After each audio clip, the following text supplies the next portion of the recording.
ఒకరోజు విరాట్ చేసిన హోంవర్క్ అంతా చింపి విసిరేసినట్టు కింద పడి ఉంటుంది.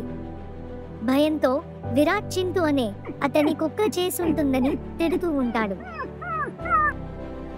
అకస్మాత్తుగా అతని చుట్టూ గాలి మరియు మెరుపులతో నిండిపోతుంది.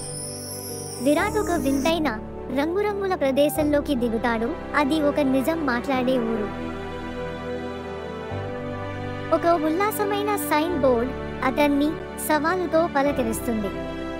ఒక బంగారు తలుపు అతని మార్గాన్ని అడ్డుకుని ఒక ప్రశ్న అడుగుతుంది. అప్పుడు విరాట్ అతని సమాధానాన్ని గుసగుసలాడుతూ సమాధానం చెప్పాడు. తరువాత తలుపు తెరుచుకుంది. అది నిజాలు చెప్పే ప్రదేశం.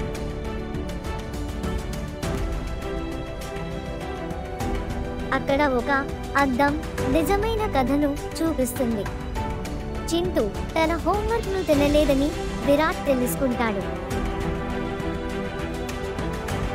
చివరి గేటు కనిపించింది. అది నిజం మాత్రమే చెబితేనే తెరుచుకుంటుంది.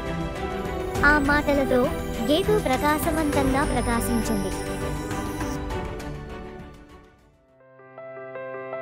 అకస్మాత్తుగా విరాట్ ఇంటికి తిరిగి వస్తాడు. కుర్చీ వెనుక తన హోంవర్క్ ను గుర్తిస్తాడు.